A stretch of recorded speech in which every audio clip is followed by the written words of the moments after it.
Future aspects क्या है after MSc? यहाँ पे एक चीज समझना है कि आप जब इंडस्ट्री में जाओगे किस लेवल पे जा रहे हो। एक व्यू पॉइंट रहा है related to life sciences students कि आपको मास्टर्स के बाद पीएचडी ही करनी है। तो अब जो कंफ्यूजन आती है वो PhD in India versus abroad. जो लास्ट 20 इयर्स में इंडिया का जो प्रोग्रेस है साइंस में, that is unbelievable. I mean I don't see any reason for going abroad, to be honest. जब हम पर्सनलाइज्ड मेडिसिन की बात करते हैं, उसके यूजर्स प्रमोट किए जा रहे हैं कि हमें इस डायरेक्शन में भी मूव करना चाहिए। यहाँ पे कंप्लीट रेगुलेशन होना चाहिए। कुछ सिटी में रेगुलेट करते हैं क्योंकि वहाँ पे लोग अवेयर है, ठीक है चलो। किन किन चीज़ों का फ़र्क आता है आईआईटीज़ वर्सेस यूनिवर्सिटीज़? जो स्टूडेंट्स हमको बोलते हैं सर आईआईटी दिल्ली बेटर है या जेएनयू बेटर है, मैं बोलता हूँ can you compare between an orange and an apple? आप कंपेयर करो orange versus apple. Hello everyone, welcome back to our channel PWIT JAM and CSI NET. So आज जो है एक डिफरेंट ओकेजन है। आपने हम सभी फैकल्टीज़ को अलग अलग ओकेजन्स पर आपसे बातचीत करते हुए सुना होगा। आज हम चारों एक साथ हैं, we the faculties of life sciences आज आपके साथ हैं और हम बहुत सारे क्वेश्चंस को आज डिस्कस करेंगे। जो कॉमन क्वेश्चंस हैं, जो कॉमन डाउट्स हैं, जो कॉमन चीज़ें हैं जिन पर आप बहुत बार क्वेश्चन करते हैं, जिनको लेकर आप में बहुत कन्फ्यूजन है, तो उन सभी चीज़ों को हम डिस्कस करने वाले हैं। So definitely life sciences has grown after the post Covid के बाद से जो लाइफ साइंसेज की फील्ड है वो दिन और दिन बढ़ती जा रही है। हेल्थ केयर सेक्टर बढ़ रहा है क्योंकि फोकस जो है वो अब हेल्थ पर शिफ्ट हो चुका है। तो डेफिनेटली उसी चीज़ में अगर हम देखें तो गवर्नमेंट ऑफ इंडिया ने भी बहुत सारे इनिशिएटिव लिए हैं ताकि इस सेक्टर को ग्रो कराया जा सके। सो क्या क्या चीज़ें हैं, क्या क्या चेंजेस हैं जो गवर्नमेंट ऑफ इंडिया ने की हैं एजुकेशन सेक्टर में ताकि इस लाइफ साइंसेज फील्ड को बूम किया जा सके, सबसे पहले उससे स्टार्ट करेंगे। So different IITs have now given admissions to MSc courses. तो उस कोर्सेज में जो एडमिशन्स हैं वो शुरू हो चुके हैं। सबसे पहले वहाँ से स्टार्ट करेंगे क्या क्या चेंजेस हुए हैं। So for this Devashish sir with this, तो सर बताएंगे आपको कि क्या क्या कोर्सेज हैं और क्या क्या चेंजेस हैं जो हो रहे हैं। देखिए MSc eight the level of IIT जो एडमिशन होता है वो तो बहुत पुराना एग्ज़ाम है। बट उस टाइम से अगर आप देखेंगे कि जो शुरुआत से जो एग्ज़ाम हो रहा था तो IIT में only IIT Bombay and IIT Roorkee था। But at the same time if you look at the other science subjects like physics, chemistry and math, almost that is available to all the IITs। तो उन लोगों का जो seats है काफ़ी ज़्यादा है। तो साइंस का जो 4 मेजर सब्जेक्ट्स है जो लोग +2 लेवल पे पढ़ते हैं, physics, chemistry, math and life science. तो फिजिक्स, केमिस्ट्री, मैथ में MSc हर एक IIT में ऑलरेडी पहले से था। बट IIT जैम का थ्रू जो लाइफ साइंस का जो MSc है IIT में ओनली बॉम्बे एंड रुड़की में था। बट अभी आप एक चीज़ नोटिस करो, post Covid of course IISc Bangalore ने फर्स्ट शुरू किया MSc लाइफ साइंस। उसके बाद IIT दिल्ली शुरू किया MSc biological science. Then IIT Dharwad ने शुरू किया MSc molecular medicine and IISER Trivandrum, that is the only IISER जो कि शुरू किया MSc बायोलॉजिकल साइंस। बाकी आइजर में इंटीग्रेटेड PhD है, वो भी देखो इंटीग्रेटेड PhD बहुत पुराना कहानी है। But MSc eight the level of IIT जो कि ओनली बॉम्बे एंड रुड़की में था, अभी 4 और ज़्यादा इंस्टीट्यूट में आ चुका है। And that happened in post Covid situation. तो यहाँ पे एक चीज़ तो पूरा पता चल रहा है कि government of India is trying to make more trained manpower, क्योंकि अगर कुछ करना है तो आपको मैन पावर ज़्यादा चाहिए। तो इसीलिए पूरा फोकस चल रहा है कि MSc लेवल पे, क्योंकि एक चीज़ आप देखो, integrated PhD is a different thing. सबका इंटरेस्ट नहीं है कि रिसर्च में आना, तो you cannot increase more integrated PhD, you have to increase MSc also and eventually they have already started. That's a very good initiative and now the students of life science should appreciate the initiative taken by the government and they should prepare it accordingly. And definitely ये जो sir ने अभी आपको बताया कि number of seats जो है वो इंक्रीज़ हुई हैं, तो इसकी भी वीडियो जो है वो चैनल पर है, तो आप वहाँ से रेफ़र करके कंप्लीट डिटेल्स भी ले सकते हो। क्योंकि आई थिंक जो IITs वर्सेस रैंक वाला जो क्राइटेरिया है उसमें वो सारी चीज़ें मेंशन है कि कौन सी IITs में कितनी कितनी सीट्स अवेलेबल हैं, तो आप क्रॉस चेक वहाँ से भी कर सकते हो for the reference. So moving forward, so definitely बहुत अनसर्टेनिटी फ्यूचर जो है वो रहता है MSc के बाद कि करना क्या है, उसमें करियर ऑप्शंस क्या हैं, क्या सिर्फ PhD एक सर्टेन ऑप्शन है। तो इसी पर भी सर डिस्कशन करेंगे कि फ्यूचर एक्सपेक्ट्स क्या है आफ्टर MSc। देखिए, जब लाइफ साइंस का फ्यूचर के बारे में बात करते हैं, to be honest life science students feel very insecure. ये मतलब हम लोग including all of us, we think कि लाइफ साइंस का जो कैरियर अपॉर्चुनिटीज है that is less, but that is not true. That is again a wrong myth. हर कोई सोचता है कि all the pleasures are with engineering students and when it comes to science it is with either chemistry or physics, but the reality is not that. Life science में सबसे ज़्यादा career opportunities है but यहाँ पे एक चीज़ समझना है कि आप जब इंडस्ट्री में जाओगे किस लेवल पे जा रहे हो. You can enter the industry at the level of BSc also, you can enter there after MSc also, and you can enter after PhD also. So that you have to understand कि किस level पे आपका entry हो रहा है. Definitely अगर आपका entry PhD के बाद हो रहा है तो your position will be much higher post. अगर BSc MSc पे हो रहा है तो definitely post will be a much lower post. Now if you look at the number of recruitments, that is something different. I explain to you. Industry में जो recruitment होता है वो मेजरली MSc का ही होता है. मेजर जो रिक्रूटमेंट होता है, PhD पोस्ट डॉक का रिक्रूटमेंट काफ़ी कम होता है. So if you look eight percentage wise, hardly 10 to 15% will be for PhD post doc. तो जो मेजर पॉपुलेशन जिसका रिक्रूटमेंट होता है that happens at the level of MSc, क्योंकि MSc के बाद ही ज़्यादा लोग इंडस्ट्री में जाते हैं. एंड जो PhD पोस्ट डॉक वाले होते हैं they only handle them, they design the project, and those MSc will actually work as a manpower, as a trained manpower, कि उसके पास वो रिक्वायर्ड स्किल होना चाहिए. Then they can join. This is first thing, like you can join after MSc and PhD. तो एक चीज़ तो पता चल रहा है कि हाँ डेफिनेटली MSc के बाद अपॉर्चुनिटीज काफ़ी ज़्यादा है. Now coming to the field of life science, problem क्या है कि लाइफ साइंस का जो डाइवर्सिटी है that is huge. I mean you can't compare the diversity of life science with any other subjects. Physics के साथ कोई compete नहीं कर सकते. फिजिक्स का कंपटीशन ओनली फिजिक्स ही है. केमिस्ट्री के कंपिटिटर्स ओनली केमिस्ट्री है. मैथ का ओनली मैथ है. बट लाइफ साइंस के बारे में देखो, zoology can compete with microbiologist, microbiology can compete with biotechnologist, यहाँ पे फिर बायोकेमिस्ट्री आ गया, फिर बॉटनी आ गया, फिर मॉलिक्यूलर बायोलॉजी आ गया. तो there are so many students can compete with everyone. तो that makes this entire subject more difficult to be honest. Now coming to the scope in industry. Basically देखो industry में जो job है different level पे होता है, बहुत different level पे होता है. मैं कुछ एग्जाम्पल दे रहा हूँ डिस्कशन में. कुछ स्टूडेंट्स ऐसे होते हैं कि उसको लाइफ साइंस का एक्सपेरिमेंट बिल्कुल ही पसंद नहीं है. There are some group of students, I am not saying कि majority students, there are some group of students. कुछ स्पेसिफिक स्टूडेंट्स होते हैं जो कि प्रैक्टिकल क्लास में नहीं होता है. एक 30 का एक बैच होगा, हार्डली 20 स्टूडेंट्स और 25 students will be attending and they will B observing. बाकी 4-5 स्टूडेंट्स उसका मन नहीं लगता है, वो कैसे तैसे मैनेज कर लेते हैं एग्जाम. तो वो जो 4-5 स्टूडेंट्स है ना, बट वो लाइफ साइंस पढ़ रहे हैं, तो he knows he has to attend the life science practicals, but he is not attending. So there is something else for him. अगर मान लीजिए कि आप लाइफ साइंस में पढ़ रहे हो, फिर भी लाइफ साइंस का एक्सपेरिमेंट आपको उतना अट्रैक्ट नहीं कर रहे, if you think so, bioinformatics will be the best option for you. You go for dry lab. आपका लाइफ साइंस एक्सपेरिमेंट अच्छा नहीं लग रहा है, that's fine, you no need to be there. You can grow your potential in statistical analysis. You can grow your potential in bioinformatics analysis. तो वहाँ पे that itself again is a big world of life science. चाहे आपका pharma industry हो, चाहे आपका biotech industry हो, जहाँ पे डेटा एनालिसिस पे काम होता है. मान लीजिए कि आप जीनोमिक डेटा एनालाइज करोगे, आप प्रोटोमिक्स डेटा एनालाइज करोगे, आप ट्रांसक्रिप्टोमिक्स डेटा एनालाइज करोगे, नेक्स्ट जनरेशन सीक्वेंसिंग, बहुत सारे डेटा एनालिसिस का कंपनीज है जो कि बायोटेक लेवल पे काम कर रहे हैं. एंड यहाँ पे you no need to be graduate in computer science, you should be post graduate in either biotech और इन बायोइन्फॉर्मेटिक्स. बट बायोइन्फॉर्मेटिक्स का बेसिक्स होना चाहिए, एंड उसका बेसिक्स बेसिकली शुरू होता है बायोस्टैटिस्टिक्स से. तो यहाँ पे I will tell something to my all the students and all the viewers कि जब आप BSc पे कॉलेज सिलेक्ट करोगे ना, you should be now a little bit more choosy, more selective. Don't simply blindly take admission. अब देखो क्योंकि अब वो टाइम आ गया, you have to be choosy. मैं बता रहा हूँ कि किस लेवल पे आपको चूज करना है.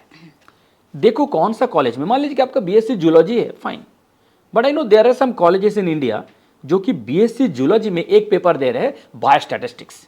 Please take those college because that will help you like anything.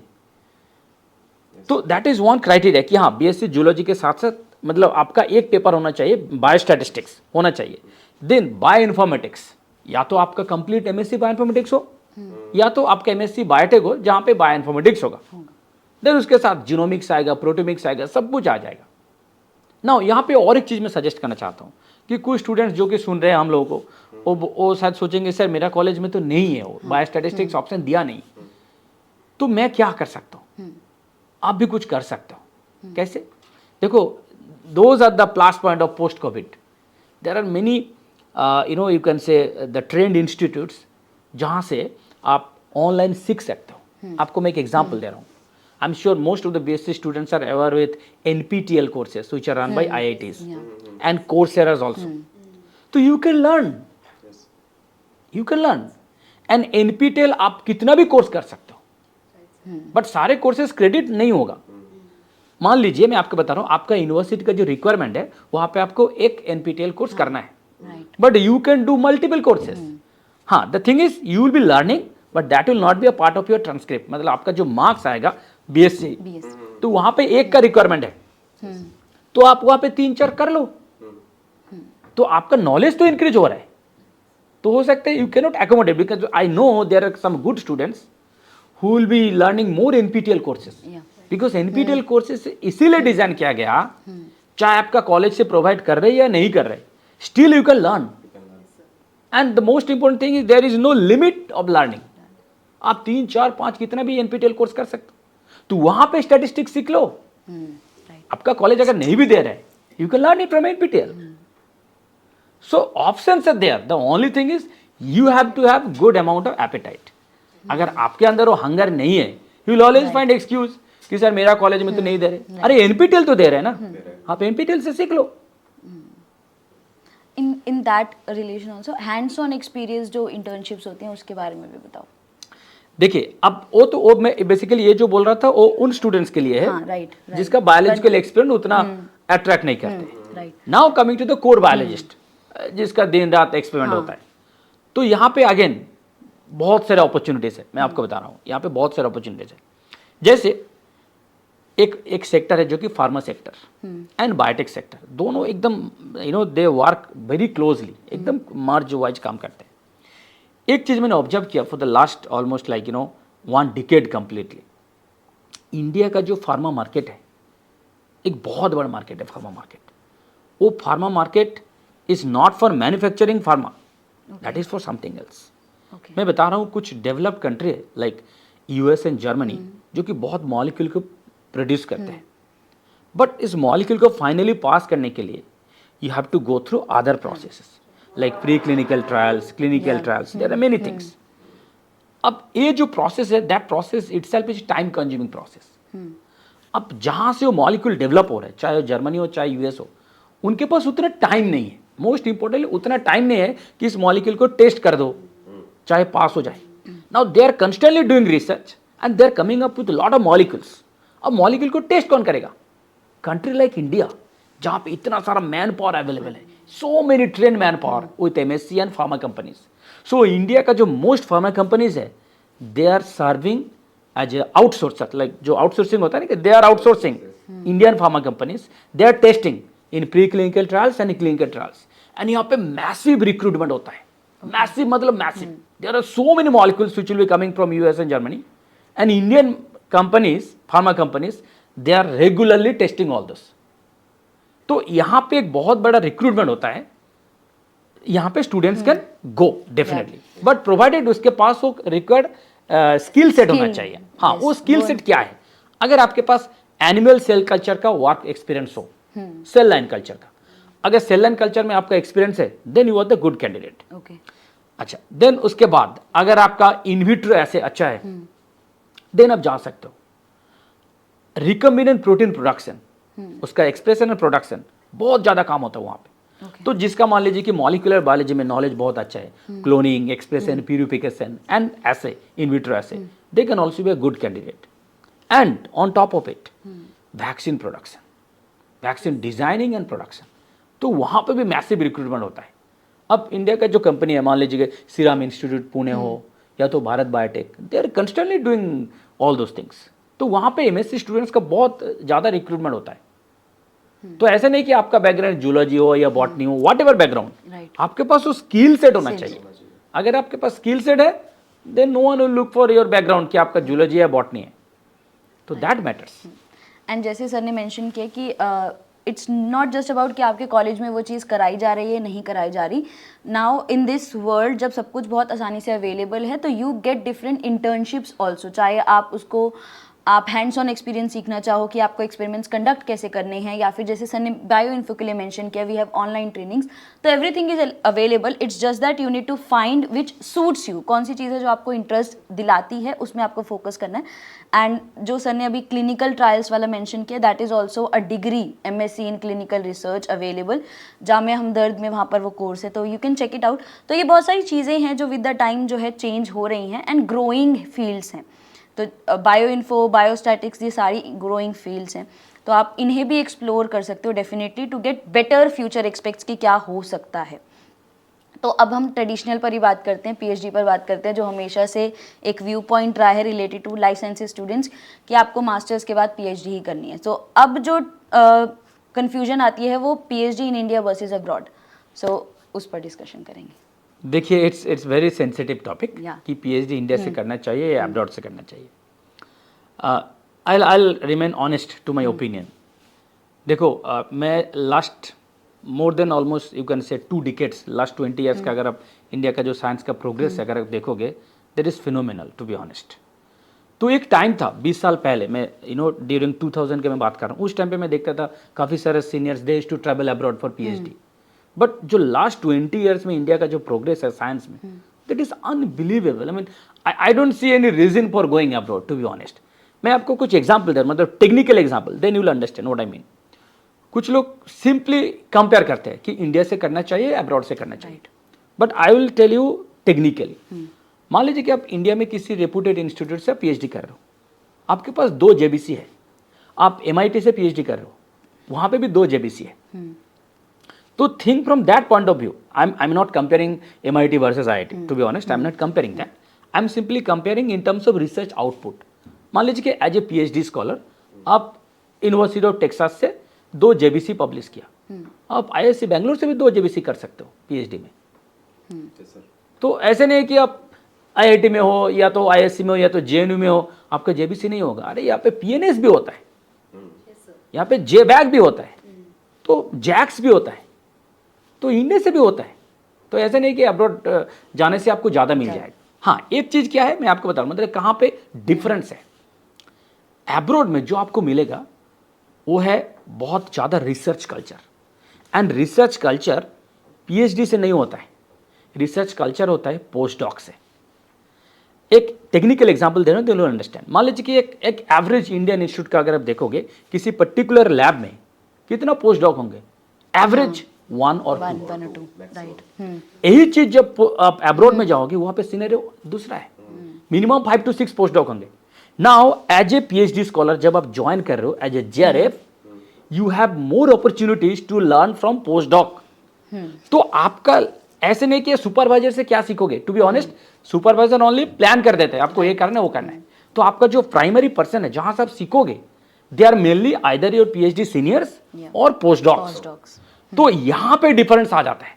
Yes, अगर आप अब्रॉड जाओगे you have more opportunities to learn from your post doc seniors, not from your PhD seniors. हाँ, PhD senior से तो आप सीखोगे, चाहे आप इंडिया में हो चाहे पोस्ट डॉक में हो. That is one of the technical you can say the difference, कि उस चीज सीखने का ज्यादा स्कोप है वहां पे. अदरवाइज आई डोंट थिंक कि अगर आप इंडिया से PhD करोगे you will be lesser achiever. Not like that. आप PhD कहीं से भी कर सकते हो and you can obviously publish good journals. Sir, in continuation with what ma'am asked you, अगर हम ये देखें कि ये तो PhD फ्रॉम इंडिया और अब्रॉड था, वैसे ही बहुत सारे बच्चों का अभी माइंडसेट ये भी होता है कि मास्टर्स भी हमें अब्रॉड से ही करना चाहिए, और बहुत सारे बच्चे आजकल प्रेफर भी यही करते हैं कि हम मास्टर्स वहाँ से करें तो कंटिन्यूएशन में will do PhD from abroad, right. तो सर यहाँ पे क्या होना चाहिए? क्या मास्टर्स वैलिड, जो वैलिड पॉइंट है कि मास्टर्स का वेटेज कितना है डूइंग इट फ्रॉम इंडिया और अब्रॉड, तो इस पर आप क्या व्यू पॉइंट देंगे सर? वेटेज ऐसे नहीं होता है कि आप कहाँ से कर रहे हो. वेटेज होता है कि आपका स्किल सेट क्या है. ठीक है. नाउ एक चीज़ मैं आपको बता रहा हूँ, क्योंकि बहुत सारी चीज, ये जो आप ट्रेंड बता रहे हो ना कि ये ट्रेंड शुरू हो गया इंडिया में कि काफ़ी सारे स्टूडेंट्स आर फ्लाइंग अब्रॉड. तो यहाँ पे एक पॉइंट है कि some of this students have realised in India में to compete with million students is more difficult than flying abroad. Flying abroad is much easier option than competing with mass in India. That is one option. But think in a different way. ये जितना लोग MSc करने के लिए जा रहे हैं, abroad में जा रहे हैं, who are sponsoring them? Their parents. Unfortunately their parents are sponsoring them. So academic credit उन्हीं को मिलेगा. If you are receiving abroad fellowship and you are going there, then you will have all the appreciation with you. But you are simply spending money from your own parents and you are going abroad, credit will be always less. So that is always true. तो ऐसे नहीं कि आप मान लीजिए कि कोई university से आप एमएससी कर लिया अब्रॉड से, ऐसे नहीं कि आपको पीएचडी मिल जाएगा. No, absolutely not. मैं आपको बता रहा हूँ, लास्ट ईयर एक स्टूडेंट हमसे कनेक्ट हुए लिंक्डइन पे. She was a gold medallist in Delhi university, MSc zoology gold medallist. वो अभी पीएचडी कर रहे हैं शायद university of Pennsylvania, if I am not wrong. तो वहाँ पे उनका गाइड कौन है आपको पता है? ये जो लेलिंजर का किताब हम लोग पढ़ते हैं ना, biochemistry. Lehninger is actually the editor of that book, but उनका ऑथर है David Nelson and Michael Cox. Michael Cox is our guide. Can you believe? She is Indian student, MSc gold medallist from Delhi University. तो students को ये समझना चाहिए कि ऐसा नहीं कि ओनली बाहर चले जाने से आपको एप्रिसिएशन मिलेगा. नो, ये जो है ना, यही तो एक प्रॉब्लम है बच्चों की. This is one thing. And और एक चीज मैं आपको बता रहा हूँ, बाहर जब आप जा रहे हो, एक तो हो गया फेलोशिप आपको कौन दे रहा है. अगर आपको फेलोशिप नहीं मिल रहे, आई will suggest don't go. You go for PhD, क्योंकि पीएचडी में आपको फेलोशिप मिलेगा, बट एमएससी में आपको नहीं मिलेगा, to be honest, unless you are exceptional. Okay ना. यहाँ पे एक इंटरेस्टिंग चीज है जो बहुत सारे स्टूडेंट्स सोचते नहीं है. स्टूडेंट्स के मेंटेलिटी ऐसे है कि if you have a foreign degree, India में लोग आपको पूजा करेंगे. दे विल अप्रिशिएट, हाँ you are from Germany, you are from Canada, like that. But to be honest, those days are gone. यहाँ पे एक इंपॉर्टेंट फैक्टर है. देखो, इंडिया में भी काफी सारा रिसर्च प्रीमियर इंस्टीट्यूट्स है, इंडिया में भी एवरेज इंस्टीट्यूट्स है. Same is applicable to abroad also. ऐसे नहीं कि अब्रॉड का 100% प्रीमियर है. नो, अब्रॉड का भी कुछ परसेंटेज प्रीमियर है डेफिनेटली, बट कुछ परसेंटेज एवरेज भी है. ठीक है. तो like I give an example. तो मान लीजिए कि ISC Bangalore versus Bangalore university. ठीक है, दोनों बैंगलोर में ही है, but you can not compare Bangalore university with ISC Bangalore. Incomparable. You can not compare. Same thing मान लीजिए कि कोई मैसाचुसेट्स में है, मैसाचुसेट्स में एमआईटी है एंड यूनिवर्सिटी मैसाचुसेट्स भी है. Same difference like Bangalore university versus IIT Bangalore, MIT versus university of Massachusetts. तो मान लीजिए कि कोई बोल रहे हैं कि हाँ मैं एमएससी करने के लिए आया हूँ यहाँ पे. कहाँ पे हो? मैसाचुसेट्स में. तो आप सोचेंगे तो एमआईटी में? No, University of Massachusetts. तो huge difference between MIT and University of Massachusetts. So like that आपको सोचना है कि आप कहाँ पे कर रहे हो, उसका स्टेटस क्या है इंटरनेशनल लेवल पे. That matters. So now the tags are not important. How skilled you are, that is the important thing nowadays. And कहाँ पे कर रहे हो, उसका रैंकिंग क्या है, Yeah. That matters. और स्टूडेंट्स को समझने की बहुत ज़रूरत है ये क्या मेजर डिफरेंस है, एनालिसिस करने की ज़रूरत है, उसके बाद ही आगे बढ़ने की ज़रूरत है. चलिए अभी थोड़ा इंडिया में बात कर लेते हैं सर, मास्टर्स के लिए. हाँ जी. तो मोस्ट ऑफ द हम बात करें तो लगभग आईआईटीज में टॉप 200 रैंकर्स तक स्टूडेंट्स का लगभग एडमिशन हो जाएगा. उसके बाद जो बचेंगे स्टूडेंट्स वो यूजुअली सीयूईटी पीजी के थ्रू एडमिशन लेंगे मास्टर्स में. तो वो जो स्टूडेंट होंगे जो यूनिवर्सिटीज़ में चले गए या सेंट्रल यूनिवर्सिटीज़ में चले गए, तो उनको लगेगा कि हम थोड़ा सा भाई कम महसूस कर रहे हैं एज कम्पेयर टू आईआईटी. तो उसके बारे में थोड़ा स्टूडेंट्स को अवेयर कर दो कि वो यूनिवर्सिटी में रिसर्च कर रहे हैं तो उनका मतलब क्या कोई ज़्यादा कुछ खास डिफरेंस है या नहीं होता है, या किन किन चीज़ों का फ़र्क आता है आईआईटीज़ वर्सेस यूनिवर्सिटीज़. देखिए, फर्स्ट ऑफ ऑल जिसको आईआईटी में मिल गया, they are fortunate, absolutely we should appreciate कि हाँ हार्ड वर्क किया, उनको मिला, दैट्स फाइन. बट जिनको नहीं मिला, will they always remain unfortunate? I don't think so. Now अगर लाइफ साइंस की बात करते हैं कि लाइफ साइंस का सबसे बड़ा जो डिफिकल्ट चीज़ है वो है इतना ज़्यादा डाइवर्सिटी. तो लाइफ साइंस का पॉपुलेशन सबसे ज़्यादा है compare to BSc zoology, I mean BSc chemistry, BSc physics and BSc math. सबसे ज़्यादा लाइफ साइंस का पॉपुलेशन है, आई मीन साइंस में सबसे ज़्यादा लाइफ साइंस के पॉपुलेशन है. ठीक है ना. यहाँ पे जैसे आप बता रहे थे कि मैक्सिमम 200 का एकोमोडेशन हो सकता है, वो भी thanks to IIT Delhi, IIC Bangalore and IIT Trivandrum and IIT Dharwad.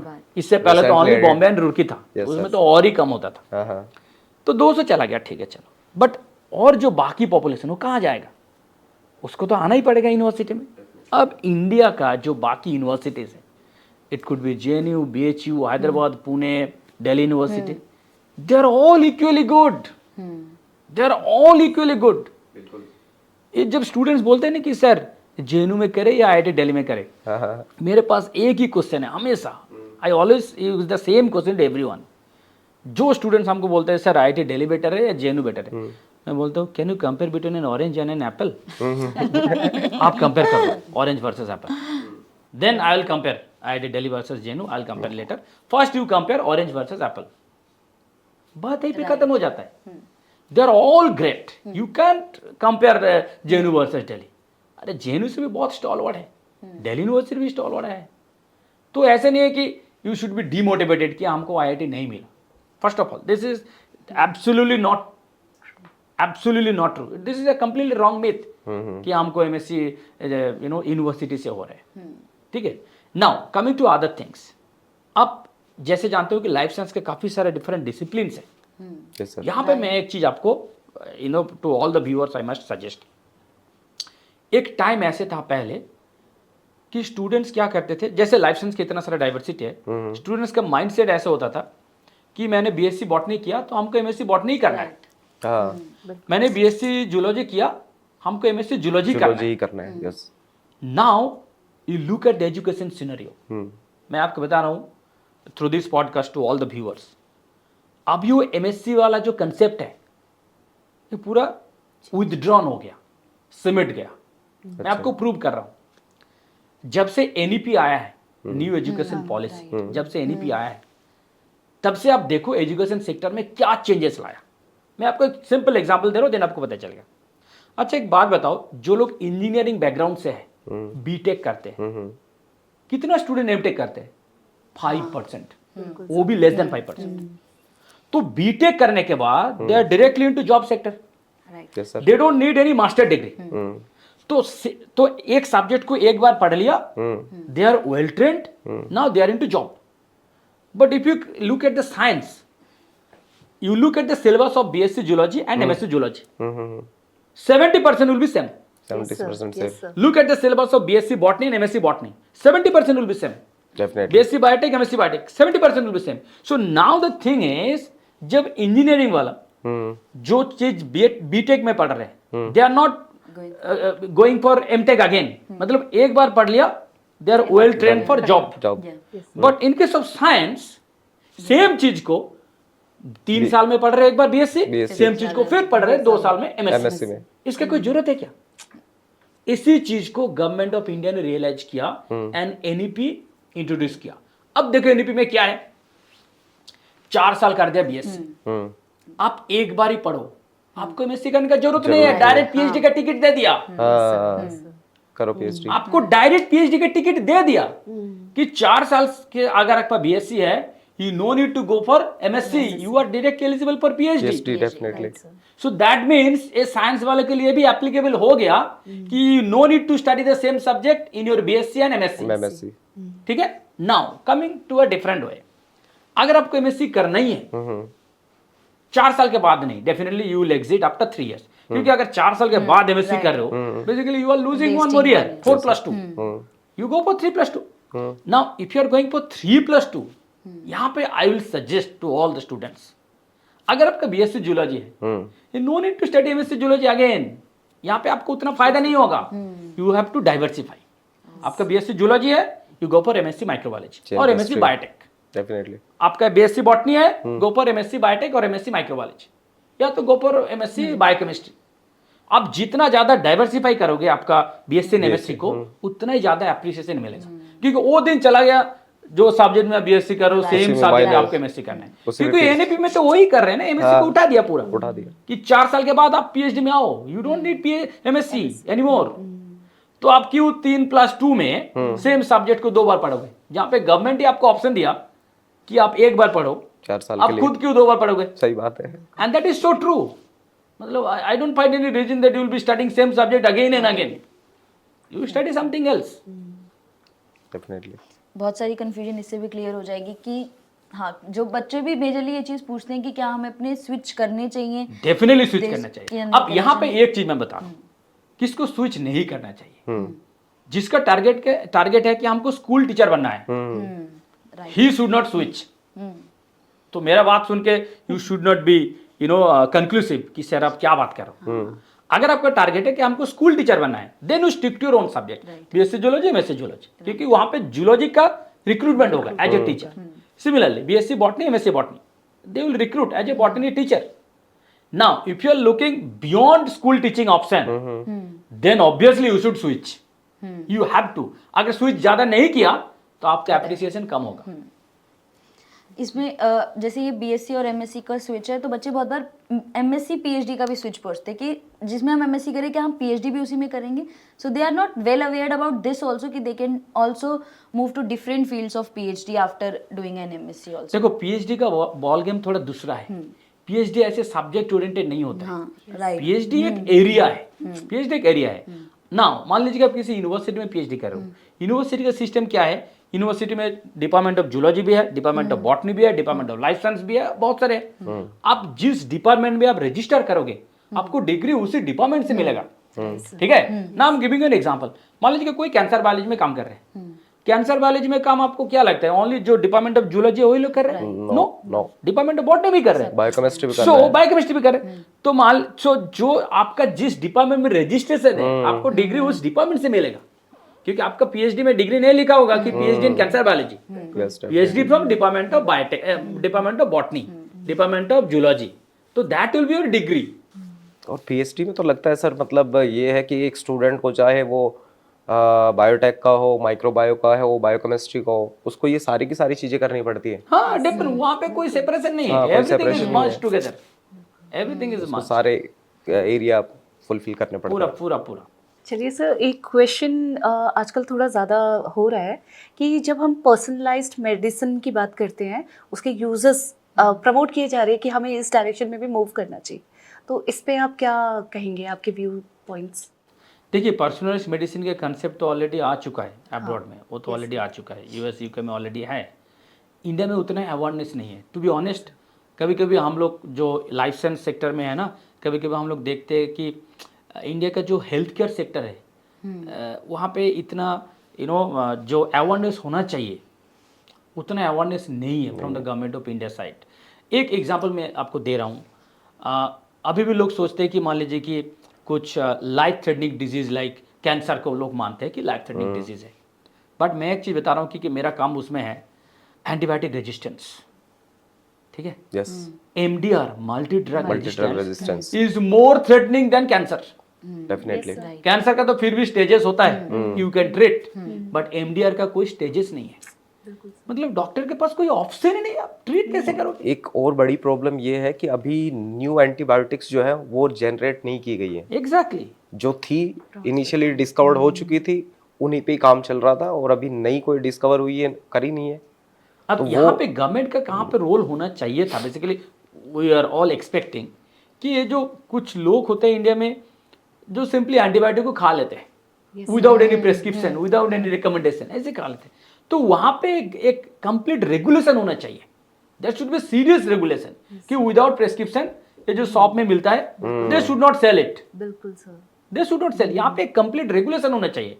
अगर पूरा रेगुलेशन नहीं करोगे, कुछ सिटी में रेगुलेट कर दिया क्योंकि वहाँ पे लोग अवेयर है, ठीक है चलो, बट रूरल एरिया में वो तो ऐसे खरीद के रख देते हैं, गला में कुछ कसे एजिथ्रोमाइसिन खा लो। सर एजिथ्रोमाइसिन का ही एग्जांपल मैं देख रही थी। Azithromycin was one of ऐसे the खा best रहे- antibiotics, Yes, sir, sir. and that was protected antibiotic Yes, for future use. But अब now देखो- it is- बट अब तो इन्फ्लुएंजा हुआ, लिया है अजिथ्रोमाइसिन, खत्म। और ये इनडायरेक्टली कैसे गट माइक्रोबायोटा का इफेक्ट कर रहा है इसके बारे में कोई नहीं सोच रहा कोई है। एग्जैक्टली, मैं इसी का ही मैं बात कर रहा हूँ। गवर्नमेंट का साइड से कुछ इनिशिएटिव होना चाहिए, कोई अवेयरनेस होना चाहिए, Awareness भी होना चाहिए। अवेयरनेस होना चाहिए। और लोगों के अंदर भी आप देखो थोड़ा इम्पेशेंट हो जाता है, एक दिन गला खराब हुआ दूसरा दिन एजिथ्रोमाइसिन खा लेते हैं, मतलब इम्पेशेंट हो गया कि यार चलो ठीक है 2 दिन कर लेते हैं, थोड़ा गार्गलिंग कर लेते हैं, उतना पेशेंस नहीं है, Yeah. हम्म, यही प्रॉब्लम है। सर एक और क्वेश्चन था जैसे हम आजकल एआई का भी बहुत यूज़ हो रहा है, आपने बायोस्टैट्स के बारे में भी बताया, बायो इन्फो के बारे में भी बताया, तो एआई का यूज़ कितना आप वो करेंगे कि डेटा एनालिसिस में अगर हम एआई का यूज़ कर रहे हैं तो वो भी एक जॉब पर्पस से या फिर आगे कुछ उसका एप्लीकेशन पार्ट? हाँ देखो, एआई का बेसिकली दो पार्ट है। एक तो है कंप्यूटर साइंस, जो एकदम दे will be coming from trend computer science background, ठीक है। बट उसके साथ कुछ लाइफ साइंस स्टूडेंट्स भी होता है, कुछ लाइफ साइंस स्टूडेंट्स भी होता है, क्योंकि एआई का हेल्थ केयर का मैं बात कर रहा हूँ। एआई का जो हेल्थ केयर है, so they will be dealing with either nucleotide data और mRNA data, nucleotide gene data और एमआरएनए डेटा और amino acid data, polypeptide data, right. तो इसको समझने के लिए, इसको एनालाइज करने के लिए लाइफ साइंस स्टूडेंट्स होना चाहिए। तो जिसके पास कुछ बेसिक प्रोग्रामिंग का स्किल हो, आर प्रोग्रामिंग होता है, पाइथन लैंग्वेज होता है, तो ये सब चीज अगर थोड़ा सा भी किसी के पास आइडिया है, then they will be the good candidates for this. And यही चीज से मैंने शुरू किया था एकदम पहले, कि जिसका लाइफ साइंस का एक्सपेरिमेंट उतना अच्छा नहीं लगता है, please learn these things, you have a huge career ahead, क्योंकि बहुत ज्यादा मैन पावर का जरूरत होता है AI in health care. And if you look at all the IT giants, whether it is TCS or Infosys, they have all healthcare sectors, like TCS Life Science, Reliance Life Science, Infosys Life Science, Adobe Life Science, Cognizant Biotechnology. बहुत सारे students को पता ही नहीं, they only think these are all IT giants, but they have already started working on healthcare sector before 15 years. I know more than 15 years they have already started working on this. Lack of awareness sir. हाँ, मतलब लोग सोचते भी नहीं है कि मैं adobe में भी लाइफ साइंस स्टूडेंट्स का कुछ काम है, कॉग्निजेंट में भी काम है, जियो लाइफ साइंस। मैंने एक मतलब कॉमन मिथ पढ़ा था कि यही मिथ है कि अगर एआई आएगा तो हमारी जॉब्स जो हैं वो खत्म हो जाएंगी, बट इट वाज लाइक कि एआई को चलाने के लिए भी तो हमें ह्यूमंस की जरूरत है ना, मैन पावर की जरूरत है, तो it is creating a different level of jobs for you. तो आगे सर्वाइव वो करेगा जो एआई को चलाना जानता होगा, तो जॉब्स वहाँ क्रिएट होने वाले हैं उस सेक्टर में। तो ये भी एक चीज़ है जो आप एक्सप्लोर कर सकते हैं in the new trends. Sir ये अभी जो सीरियस हमारे जो टॉक चल रहा है उसका एक लास्ट क्वेश्चन है, ऐसा मैं पूछना चाहती हूँ, science communicator as a career option, ये कैसे आप बताएं? देखो, जब हम लोग करियर के बारे में बात करते हैं तो एक कैटेगरी हो गया जो कि लाइफ साइंस को as a career life science में आया, कुछ दूसरा है लाइफ साइंस में आ गया, गलती से आ गया, उसको बिल्कुल लाइफ साइंस पसंद नहीं है, तो for them bioinformatics and data analysis will be good. ना मान लीजिए एक और एक कैटेगरी है जिसको दोनों बिल्कुल पसंद नहीं है, ना इधर का ना उधर का, तो कहाँ जाएगा वो?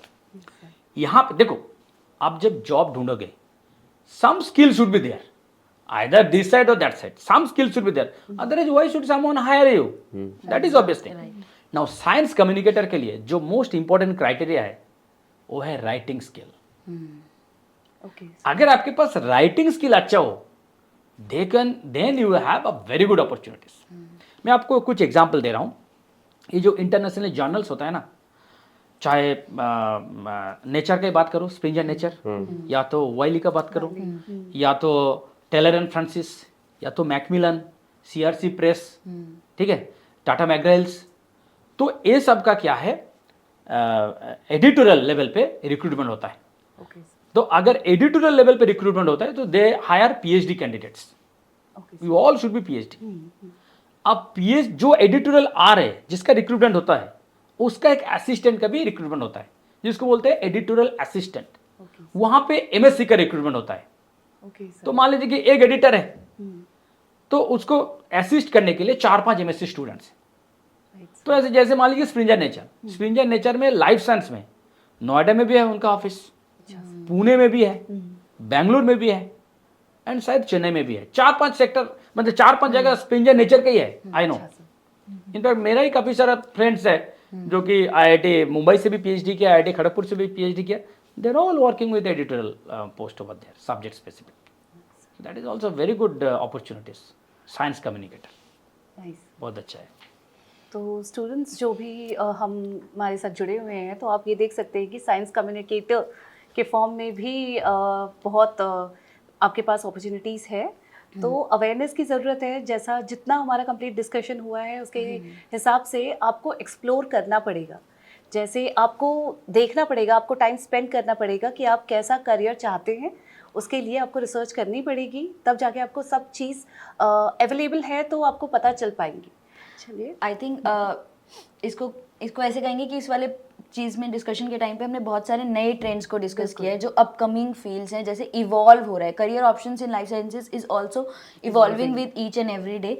तो आपको भी उसके अकॉर्डिंग अपने आप को इवॉल्व करना होगा, उसके अकॉर्डिंग अपने स्किल्स को शार्प करना होगा, फोकस करना होगा, अपॉर्चुनिटीज़ को ढूंढना होगा। बेसिकली अगर आप वो कॉलेज की 4 दीवारों में अगर आप अपने आप को समेट के रखेंगे तो आगे सरवाइव करना बहुत मुश्किल हो जाएगा।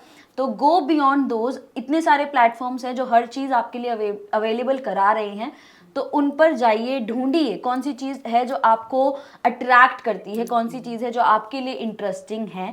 एंड डेफिनेटली बहुत सारे क्वेश्चंस जो हमें अपने क्लासेस में देखने को मिलते हैं, हमने आज वो डिस्कस किए। अच्छा, यहाँ पे और एक चीज़ मैं ऐड करूँगा।